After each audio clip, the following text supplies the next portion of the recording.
نحمدہ ونصلی علی رسول الکریم اما بعد۔ عیدین کی جو راتیں ہیں اس کی بڑی فضیلت ہے اور اللہ کے نبی صلی اللہ علیہ وسلم نے اس میں عبادت کرنے کی ترغیب دی ہے۔ اللہ کے نبی صلی اللہ علیہ وسلم کی حدیث ہے کہ حضور صلی اللہ علیہ وسلم نے فرمایا، ابو امامہ رضی اللہ عنہ اس حدیث کو بیان کرتے ہیں کہ رسول اللہ صلی اللہ علیہ وسلم نے ارشاد فرمایا، جس نے عیدین کی دونوں راتوں میں خالص اجر و ثواب کی امید پر اللہ تعالیٰ کی عبادت کی، یعنی عید الفطر کی رات اور عید الاضحیٰ کی جو آج رات ہے، تو اس رات میں جس نے اللہ تعالیٰ کی عبادت کی تو اس کا دل قیامت کے اس ہولناک دن میں مردہ نہیں ہوگا۔ یعنی قیامت کا دن اتنا زیادہ سخت ہے کہ اس دن کی سختی کو دیکھ کر انسان موت مانگے گا کہ مجھے موت آ جائے، لیکن اس دن کی سختی اسے برداشت نہیں ہوتی۔ بڑے بڑے لوگ، عبادت گزار لوگ جو ہوں گے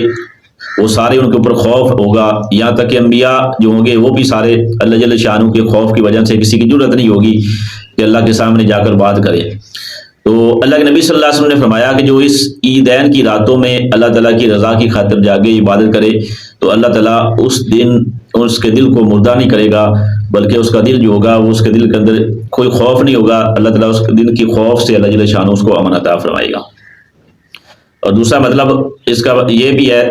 کہ اللہ جل شانہ کی ذات، اس کا دل جو ہے وہ دنیا کی محبت کے اندر وہ نہیں لگائے گا، یعنی دنیا کی محبت دل کے اندر آ جانا یہ بھی انسان کے دل کو مردہ کر دیتی ہے۔ تو اللہ جل شانہ دنیا کی محبت اس کے دل کے اندر داخل نہیں کرے گا، بلکہ اپنی محبت کا اللہ جل شانہ اس کی ذات کو دیوانہ کرے گا۔ اور تیسرا مطلب ترغیب و ترہیب میں یہ بھی ہے کہ اللہ جل شانہ اس کو بری موت سے اس کو محفوظ رکھے گا جو اس رات کو جاگے گا۔ تو عید الاضحیٰ سے پہلے جو رات آج رات ہے عید الاضحیٰ ہے، یعنی پیر والی رات، پاکستان کے اندر اور ہندوستان کے اندر پیر والی جو رات ہے، تو اس رات کے اندر جو جاگے گا تو اللہ جل شانہ اس کو یہ فضیلت سارا عطا کرے گا۔ اگر ہمیں قیامت کے دن کا خوف سے اللہ جل شانہ کی ذات امن دے دے تو اس سے اور ہم کیا چاہتے ہیں؟ اس دن ہمارا دل خوف سے مطمئن ہو اور اللہ جل شانہ ہمارے دل کو تر و تازہ رکھے، تو یہ بہت بڑی بات ہے۔